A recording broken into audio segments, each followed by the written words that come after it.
So Batman Vengeance for the PlayStation 2 was the best Batman game in years, so it had its share of flaws. It's come out for the GameCube now. It's pretty much a straight port. The changes between the two versions are largely graphical. There's really not enough if you already own the PlayStation version of the game to make you go out and buy the GameCube one. But if you had to choose from one, you would pick out the GameCube version.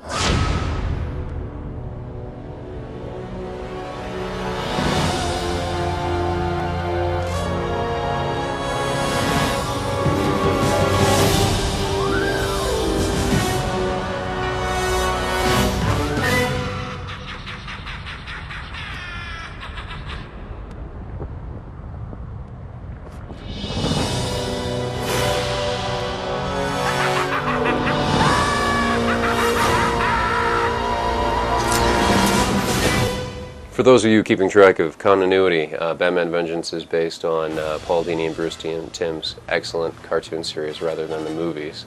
In it, you play Batman, of course, and you have access to all of his cool toys, the Batarangs, the Batmobile, the Batplane, and you need them because you're going to also face villains from his rogues gallery like Harley Quinn, Poison Ivy, Mr. Freeze, and of course the Joker. Without giving away too much to the game's storyline, the Joker has set forth this plot apparently from beyond his grave, and you're kind of obliged to play along.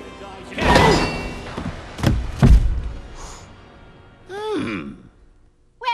now you're working for Mr. J, you chowderhead. He'll do what he says and take what he gives and hope it is not a bullet. The sound in the game is pretty fantastic. The music sounds like themes from the game, even if it's not specifically. It definitely puts you in the same sort of place that the soundtrack does.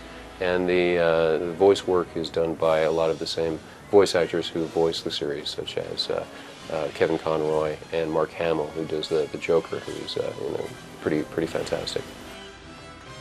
The game looks how you'd expect a 3D version of the cartoon series to look. It's got really neat Art Deco environments.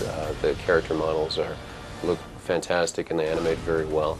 The environments can be a little bit sparse sometimes, but they're kind of made up for by certain little effects, such as some of the ice effects in Mr. Freeze levels. There's sort of these sort of phosphorescent glow on some of the plant creatures in Poison Ivy as well. And that makes up for a lot too. There are many different gameplay modes in Batman Vengeance. You play throughout most of the game as Batman from a third-person perspective. You kind of run and jump and glide around in these 3D environments, like in a lot of other 3D action games. But there are also elements such as there's stealth elements. You'll flatten out against a wall, kind of like in Tenchu, sneak up on an enemy and handcuff them. And there's also fighting game elements to the game as well. If you come up on an enemy and engage them in battle, it'll kind of move into a 2D, 3D sort of mode until you've dispatched them and moved on. Besides that, you also have a first-person perspective, which you flip into whenever you use Batarangs or the Bat Grapple or other toys like that, where you need to kind of move into that perspective to target. And then on top of that, you have the Batmobile, the Batplane, and vehicles like that you're driving around the environments that the perspective changes on you, the controls change on you. So there's a lot of variety within it. Batman Vengeance's drawbacks are primarily in the areas of camera, difficulty level, and the final few levels. The game camera is kind of set up so that it follows you briefly after you make a little movement, so you'll go around a corner and it'll catch up.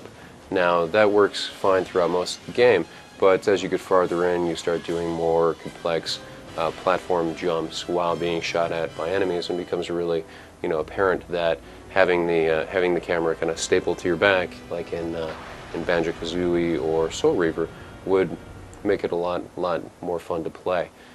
In the end, Batman Vengeance succeeds in what it sets out to do. It puts you in the role of Batman. You definitely feel like you're getting a chance to do all the things that Batman gets to do. It's got a few drawbacks to it, but essentially it's a fun game. It's It's not really setting out to, you know, go after games like, you know, Metal Gear Solid 2 or Devil May Cry. It's not really kind of competing with those sort of games. It's competing more with, you know, the Spider-Man, Superman, and, you know, in that it fares really well. It's the sort of game that maybe, you know, hardcore game players might not enjoy as much, but you know, people who are into you know, Batman cartoons, Batman movies, the comics, or anything should be pretty pleased with it.